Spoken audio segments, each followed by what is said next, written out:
Shalom! Você está em mais um episódio do podcast Exegese e Exposição. Eu sou Davidson Bignon, sou mestre em Ciências da Religião, pastor congregacional, professor de Exegese Bíblica no seminário e também sou publisher editorial. Para mim é uma grande alegria ter você aqui acompanhando os estudos que eu venho postando todas as semanas aqui neste programa de podcast. No episódio de hoje vamos tratar de perguntas feitas por meus alunos e também as respostas que eu dei a cada uma delas. E finalizaremos com o estudo bíblico de 3 temas importantes da Palavra de Deus. Mas antes de entrar propriamente no conteúdo do episódio de hoje, eu gostaria de convidar você a participar das minhas redes sociais. Eu tenho um grupo no Facebook chamado Professor Davidson Bignon. Ali eu coloco de vez em quando conteúdo das aulas que eu dou nos seminários. Caso você tenha Telegram, você poderá também participar do grupo especial Exegese e Exposição Materiais. Ali você terá acesso a PDFs, terá acesso a links e também a vídeos e podcasts especiais sobre exegese bíblica. Conheça também os meus cursos gratuitos que você poderá fazer online e também ser muito abençoado com todo o conteúdo que está ali nesses cursos. Esses cursos gratuitos estão na plataforma Udemy. Basta acessar os links que estão aqui na descrição deste episódio. Quero também convidar você a conhecer o meu curso Introdução à Exegese Bíblica. Nele você aprenderá as técnicas utilizadas pelos profissionais. São teólogos, comentaristas da Palavra de Deus, são pessoas que escrevem livros e lições de escola bíblica dominical. Fazendo esse curso, você então aprenderá a interpretar a Bíblia e fazer uma exegese, mesmo sem conhecer as línguas originais, o hebraico, aramaico e grego. É um curso simples, didático e dinâmico, onde você poderá fazer um grande upgrade nos seus estudos bíblicos. Vale a pena conhecer. E prepare-se, estarei lançando brevemente o curso A Trindade Revelada nas Escrituras Hebraicas. Esse é o curso mais abrangente que eu produzi. Eu tenho a certeza de que se você tem interesse para conhecer o que a Bíblia hebraica revela sobre a Trindade, seja como referência, seja como inferência, esse curso foi feito sob medida para você. Acompanhe-me nas minhas redes sociais e saiba mais informações sobre esse novo curso que será lançado agora no final de 2020. Vamos seguir então com a primeira pergunta feita pelo meu aluno Jean. Pastor Davidson, tudo bem? A paz do Senhor Jesus. Eu queria fazer uma pergunta para o senhor sobre Atos 10:10. O texto ele diz o seguinte: E tendo fome, quis comer, e, enquanto lhe preparavam, sobreveio um arrebatamento de sentidos. Na Almeida Revista Atualizada, esse texto, ao invés de estar escrito arrebatamento de sentidos, está escrito a palavra êxtase. A minha pergunta é a seguinte: eu estava conversando com um irmão lá da igreja onde eu congrego, e ele acredita que através desse texto nós podemos defender o movimento em que as pessoas caem no chão, ficam desmaiadas, porque assim como Pedro, segundo o irmão, teve um êxtase, essas pessoas têm um êxtase e caem na presença de Deus, sentindo Deus. Eu particularmente não concordo com esse posicionamento do irmão, sendo que eu gostaria de saber sua opinião como exegeta, se realmente esse texto de Atos 10:10, onde fala sobre que Pedro teve um êxtase, um arrebatamento de sentidos, dá para nós defendermos esse tipo de manifestação que as pessoas têm de cair no chão desmaiadas, ficarem desacordadas no chão. É possível utilizar esse texto para esse tipo de acontecimento que vemos hoje em muitas igrejas? Muito bem, Jean, você está me fazendo uma pergunta baseada em Atos capítulo 10, versículo 10, e você quer saber se esse texto defende ou não as manifestações estáticas que muitas vezes nós vemos nas igrejas aqui no Brasil. É interessante que você apontou a diferença na tradução. Por exemplo, a Almeida Revista Atualizada, você disse que traduziu como êxtase, enquanto que a Almeida Corrigida Fiel traduziu como arrebatamento de sentidos. Muito bem, o texto não defende as manifestações estáticas, pois, na verdade, se trata apenas de uma narrativa, uma descrição do que aconteceu com Pedro. Não se trata, portanto, de um texto prescritivo, como a maior parte das narrativas de Atos. Mas, na verdade, toda a narrativa é uma descrição. Ela apenas descreve o que está acontecendo nessa passagem.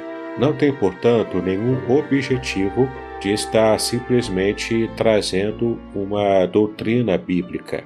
Por isso é importante entendermos como funciona o método adequado de interpretação de diversos gêneros literários que aparecem na Bíblia. Para mais informações, então, sobre as interpretações adequadas pelos gêneros literários, eu recomendo a leitura do livro Entendes o que Lês, de Gordon Fee e Douglas Stewart, publicado pelas edições Vida Nova. Caso você queira adquirir, Jean, e também você que me ouve aqui no programa, basta conferir no link que está na descrição. Ali você poderá comprar ao preço justo, normal da Amazon e ainda ajudar o meu canal, sem que necessariamente você precise pagar mais caro por isso. Muito bem, a segunda pergunta foi feita pelo mesmo aluno, Jean. Pastor Davis, tudo bom? Pai do Senhor Jesus. Eu queria fazer uma pergunta para o senhor em relação a Isaías 65, versículo 23, está dentro do assunto do novos céus e nova terra.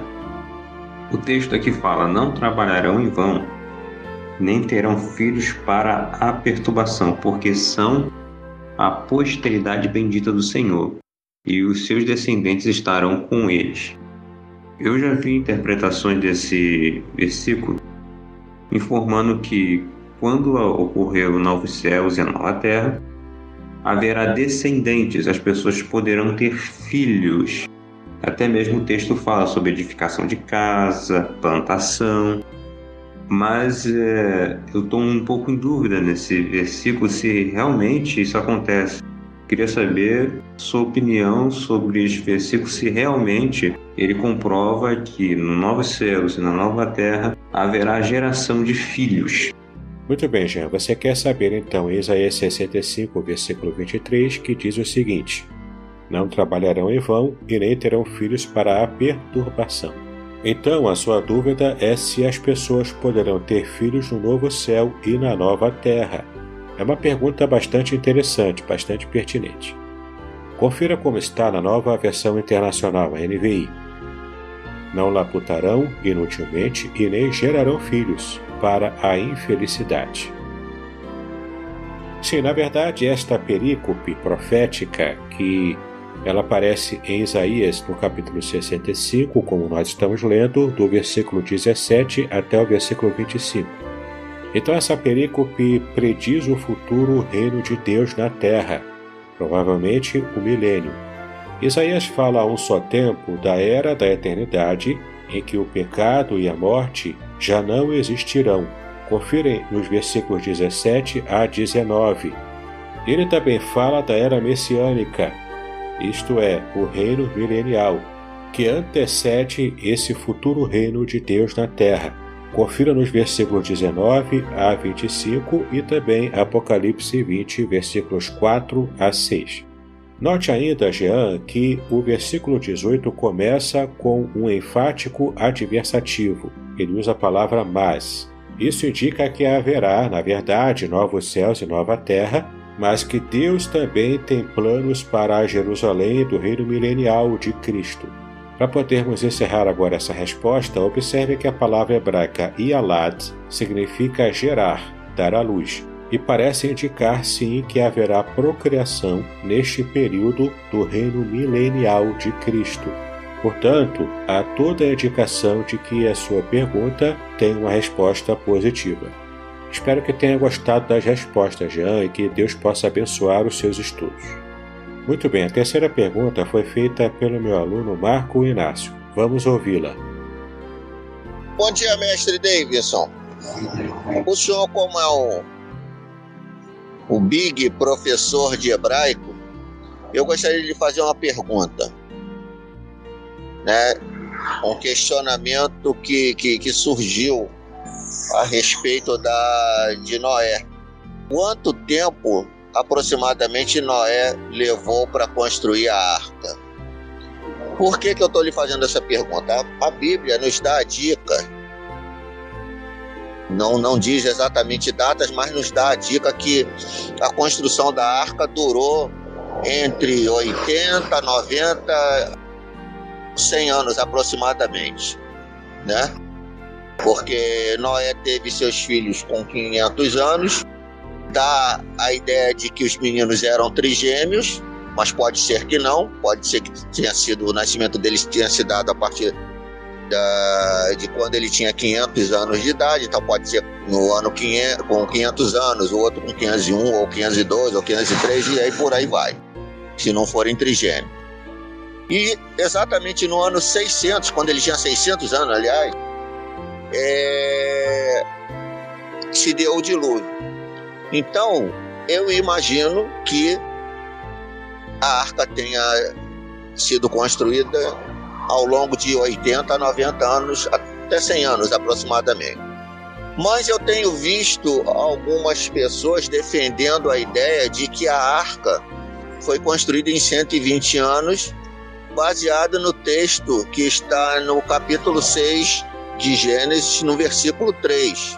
O que, no meu entendimento, dá a ideia de que o que Deus está querendo dizer é que o homem não mais viverá 900, 800, 700, 600 anos. E sim que o homem terá um limite em determinado tempo, né? Obviamente depois do dilúvio, e de que o homem teria um limite de viver no máximo 120 anos. Que é o que acontece hoje. Raramente a gente vê uma pessoa chegando aos 120 anos. A gente vê 117, 115, mas não vê chegando em 120. Mas tem alguns pastores, líderes, defendendo a ideia que a arca foi construída em 120 anos. E eu particularmente não achei respaldo na Bíblia sobre isso. Então, pode ser que a tradução do texto de Gênesis 6:3, né, tenha sido uma tradução falha, uma vez que no hebraico o que está escrito realmente não é isso. Então, como o senhor é um grande mestre do hebraico, surgiu essa dúvida e eu gostaria de que o senhor esclarecesse para mim, por favor. Ok? Muito bem, Marco. Você quer saber quanto tempo durou a construção da Arca de Noé? O seu entendimento é que pode ter acontecido entre 80 e 100 anos. Mas você também disse que alguns defendem que foi construída em 120 anos. Esses que falam isso se baseiam em Gênesis capítulo 6, versículo 3, que diz: Então disse o Senhor, não contenderá o meu espírito para sempre com o homem, porque ele também é carne. Porém os seus dias serão 120 anos. Muito bem, a Bíblia não diz especificamente quanto tempo Noé levou para construir a arca. Quando é mencionado pela primeira vez em Gênesis 5, versículo 32, Noé tinha 500 anos de idade. Quando entrou na arca, ele tinha 600 anos de idade. Então, o tempo que demorou para construir a arca vai depender de quanto tempo tinha passado entre Gênesis 5:32 e o comando de Deus para construir a arca. É só conferir em Gênesis capítulo 6, versículos 14 a 21. Podemos saber apenas que demorou no máximo 100 anos, e a passagem de Gênesis capítulo 6, versículo 3 não traz nenhuma base sólida para a conjectura dos 120 anos. Portanto, Marco, você estava correto ao estar conjecturando que o tempo de construção da arca foi de 80 a 100 anos. Espero que essa pergunta tenha satisfeito a sua curiosidade e que Deus também abençoe os seus estudos bíblicos. Muito bem, a segunda parte especial deste episódio tratará de estudos especiais sobre testemunho e também sobre bênçãos na Bíblia hebraica. Vamos começar falando sobre testemunho no pensamento hebraico. Sempre que eu leio os Salmos em hebraico e penso sobre o idioma deles à luz da cultura judaica, da história e de outras passagens da Bíblia, sempre saio com uma compreensão muito mais profunda de Deus. Além de bonitos e inspiradores, os salmos me ensinam muito sobre a vontade e os propósitos de Deus. Aqui está um exemplo.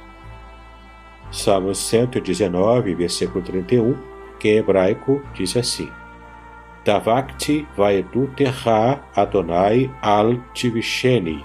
Em português, apego-me aos teus testemunhos, ó Senhor, não me envergonhe. Sim, aparece aqui a palavra testemunhos. E nós vamos estudar agora o que significa esse termo. O que são os testemunhos de Deus? Estamos familiarizados com o testemunho como um termo usado em processos de tribunal.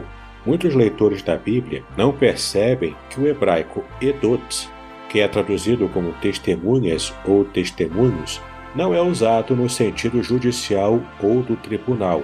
Na verdade, Deus ordenou que Israel se comportasse de uma certa maneira, e os testemunhos se enquadram na categoria desses mandamentos. Esses edot têm a ver com a lembrança. São representações visuais e tangíveis de eventos passados ou dos convênios do Todo-Poderoso. Eles são testemunhas de Deus e de suas obras. Por exemplo, Israel armazenou as tábuas dos mandamentos na Arca do Testemunho e depois colocou a arca dentro da habitação de Deus como um testemunho da aliança no Sinai. Outro exemplo de testemunho é o pão sem fermento comido na Páscoa, em hebraico Pessar. Era, portanto, um lembrete visual da rápida libertação de Israel do cativeiro egípcio. O costume de escrever as escrituras nas portas dos lares judeus, chamado de mezuzot, é um testemunho de compromisso com as instruções de Deus, conforme está em Deuteronômio capítulo 6, versículo 9. E as escreverás nos umbrais de tua casa e nas tuas portas. Na verdade, todos esses mandamentos têm a ver com lembranças de Deus. É por isso que eles são chamados de testemunhos. O Salmo 119 fala sobre apegar-se a esses testemunhos tangíveis de Deus. O verbo hebraico davak realmente significa agarrar-se, aderir, prender, segurar-se e até mesmo colar. Israel, como um povo, faz isso há muitos séculos.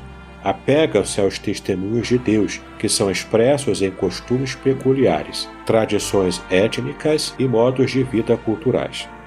Apegando-se a esses testemunhos, nunca se envergonharão, mas testemunharão a presença de Deus repetidas vezes. Vamos tratar agora sobre o tema bênção e maldição na Bíblia hebraica também. Em Gênesis capítulo 12, versículos de 1 a 3, nós podemos ver o que Deus disse a Abrão: Sai-te da tua terra, da tua parentela e da casa de teu pai, para a terra que eu te mostrarei, e far-te-ei uma grande nação, e abençoar-te-ei, e engrandecerei o teu nome, e tu serás uma bênção, e abençoarei os que te abençoarem, e amaldiçoarei os que te amaldiçoarem, e em ti serão benditas todas as famílias da terra. Às vezes tomamos a ideia do que é uma bênção como certa. Até dizemos, Deus te abençoe, quando alguém espirra, mas o que é uma bênção na verdade? Deus prometeu a Abraão em Gênesis 12, versículo 3, e abençoarei os que te abençoarem, e amaldiçoarei os que te amaldiçoarem. Na verdade, este é o mandamento bíblico imposto a todos os que adoram ao Deus de Abraão, e ele é claro como cristal. Ou seja, todos os que adoram a Deus devem abençoar os descendentes de Abraão, que é o povo de Israel. Em hebraico, o verbo abençoar é levarer, e vem da raiz barar. Essa raiz está diretamente conectada à palavra joelho em hebraico, que é berer, que implica ajoelhar e prestar serviço a alguém. É claro que Deus não está dizendo que vai dobrar os joelhos para abençoar o povo. Mas, na verdade, ao pensarmos nessa ideia, o significado desse versículo pode ser algo parecido como Deus servirá a quem servir a Abraão. Nessa promessa, o oposto de uma bênção é uma maldição. Deus também disse a Abraão que todo aquele que o amaldiçoar será amaldiçoado por Deus em troca. A força da promessa, entretanto, se perde um pouco na tradução para a língua portuguesa. Em hebraico, portanto, essa ideia fica muito mais clara. A primeira palavra para maldição vem de uma raiz que literalmente significa tornar leve alguém ou algo pesado. Mas a segunda palavra para maldição vem de uma raiz completamente diferente, que pode significar algo como destruir totalmente. Então, levando em consideração esses dados, a tradução pode ser feita assim: eu servirei aqueles que servirão a você, e aqueles que desprezam você, eu os destruirei totalmente. Então entenda que a garantia da proteção de Deus sobre os filhos de Abraão não poderia ser mais clara do que nós já vimos aqui nessa passagem. Mas além dessas bênçãos prometidas a Abraão, vamos perceber aqui que Deus também tem outras bênçãos. Nesse caso aqui, são incríveis bênçãos no hebraico que foram proferidas em favor de Efraim. A esposa egípcia de José, chamada Asenat, em hebraico, teve 2 filhos no Egito. Ele chamou o filho primogênito de Manassés. José disse: Deus me fez esquecer completamente minhas dificuldades em meu lar parental. Ele disse isso porque o nome Manassés está conectado ao radical verbal hebraico nachar, que se refere ao esquecimento e ao desapego. O uso muito comum de nachar descreve alguém sendo isento de dívidas. Esse significado positivo é um paralelo melhor ao nome do segundo filho, Efraim, que significa me fez frutificar. Então, ao nomear Efraim, José disse: Deus me fez fértil na terra da minha aflição. Confira em Gênesis capítulo 41, versículos 51 e 52. Quando os 7 anos frutíferos da colheita chegaram ao fim, tornou-se óbvio que José não era um lunático e que o faraó havia sido sábio em designá-lo para a tarefa de deixar de lado quantidades enormes de comida. Quando o povo do Egito pensou em José, naturalmente pensou em riqueza e prosperidade. O significado desses nomes tem tudo a ver com a consciência de José de que foi Deus quem o libertou e o fez frutífero. Em hebraico, o nome Egito, Mitzray, é um lugar de confinamento e limitação, onde não se pode prosperar. A fidelidade de Deus aos filhos de Jacó é melhor vista na capacidade de José de sobreviver e prosperar contra todas as probabilidades naquela terra de confinamento e limitação. Séculos depois, os israelitas que saíram do Egito ouviram essas histórias e foram fortalecidos ao saber que o mesmo Deus que cuidava de José cuidaria deles também. Espero que você tenha gostado de todo o conteúdo do episódio de hoje e que você continue me seguindo em minhas redes sociais. O meu desejo é que Deus continue abençoando os seus estudos. Paz e bênção sobre a sua vida.